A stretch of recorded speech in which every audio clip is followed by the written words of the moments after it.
I'll now come and tell you what the void is and how we fill the void.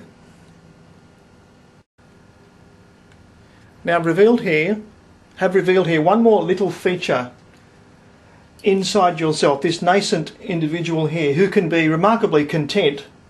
A lot of people, millions of people, are remarkably content just knowing all this about themselves. They can handle the void thing, they have a very happy, bountiful life. And part of the reason for this is that there's been a deception played upon you all for a long, long time, and that is that you have a little barrier along here which is actually a one-way mirror.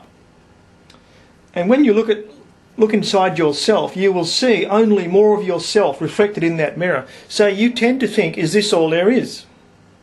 All I see when I look inside myself is more of me. So surely that's all there could be within me. But there's something else.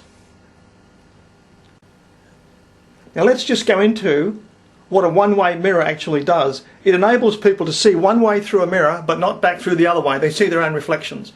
And we see this most commonly illustrated in televised police dramas where two policemen stand with their arms folded. They're very tall and they look down at the suspect who's being questioned in the interrogation room, and the suspect of course can't guess there's anyone behind the mirror. He hasn't got a clue what's behind the mirror. But people on the other side of the mirror can look out and see everything going on in that room. Now, a similar, very wise and very beautiful deception has been played upon you for a long, long time. And I'll now show you what you have behind this internal mirror that you're all carrying. So here I am showing you the bottom part of the diagram here. Below the one-way mirror is what's been deceiving you all this time. There's something called the Creator. It's not a couple of policemen in here, it's the Creator. He's always been there, your invisible silent partner. Always has been there. He is an uncharted human organ residing within you and concealed behind this one-way mirror by necessity in a wonderful act of paternalistic affection, which you will soon discover yourselves. This has been going on for many, many thousands of years. And the time is over now. He wants to change your internal configuration. It's all part of the big fella's program kicking in. And what happens is, he now wants to seep out of his loneliness into your internal awareness and go back and reoccupy the void that he left a long, long time ago. And how does he do this? Well, there's a biochemical switch in you which prevented him from ever making himself known to you commonly and easily in your internal awareness. But now the switch is being closed. How do you close the switch? Well, it's a biochemical switch, and it can be done with a body field hand trick, or it can be done by the sound of my voice. This enables the Creator to start slowly seeping out into your internal awareness. And the first thing you're going to hear is most likely a musical greeting, "And I love you so." This will keep repeating until you respond, typically with, "What's that? Who's this? Who did that?" That sort of question internally in your mind. It will repeat, and a dialogue will be established with you, with snatches of your favourite music. For example, you're likely to find in the mornings before you wake, you are likely to find "Good Morning Starshine, I just called to say I love you." You'll hear it during the day. You'll hear it just before you open your eyes in the morning. What else do you need to know?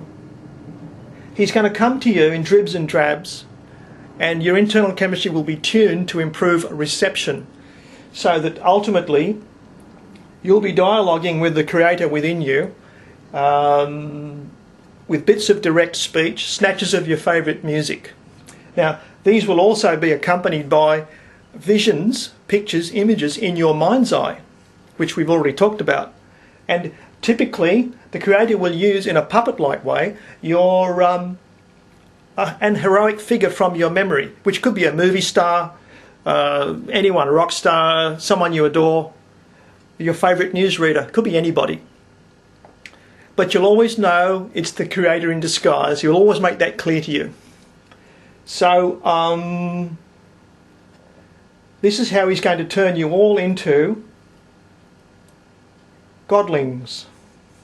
You're all godlings, baby gods. And now a part of your internal hatching begins, and he's going to seep into your internal awareness and be with you again.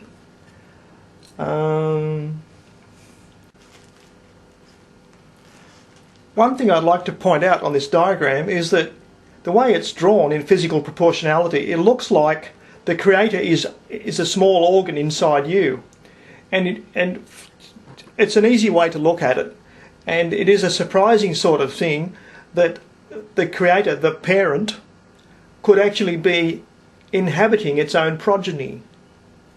It's opposite way round to normal reproductive processes that you're accustomed to seeing in nature.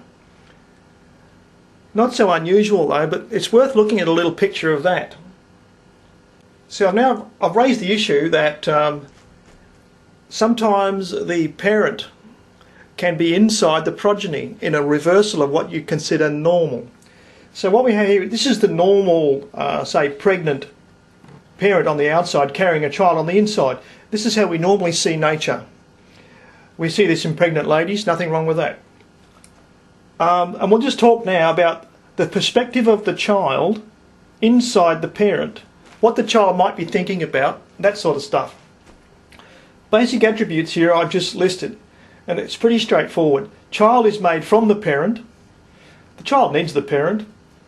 The child is similar but a unique variant of the parent. This child is enclosed within the parent, and the child is largely unaware. It is 90% asleep. Doctors tell us this.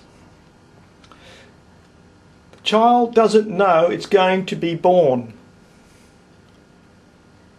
Child doesn't even know where itself even begins or finishes. Now, we turn this left picture inside out and we have the child on the outside, that's you, and the parent, the Creator, on the inside of you in an uncharted cell in the body. In the current condition that you're in, all these attributes of an unborn child apply to you, except for about one, where the child is enclosed within the parent. All the other ones apply. The child is a similar but a unique variant of the parent. The child is largely unaware, asleep most of the time. Philosophers over many, many centuries from every culture have pointed out that most people seem to be in a state of sleepwalking where they're not aware, they're just going through the motions of a lot of stuff and they're not really aware of even what they are. And the child doesn't even know where itself even begins or finishes. And by that I mean you didn't even know this was going to happen to you, did you? And you don't know about this internal organ you've got, this uncharted internal organ. So it's not unusual. If you look around nature, you'll find some bizarre ways of reproducing things, a lot more unconventional than this. But it's all part of the natural order of things. So I'll just go back to the other picture now.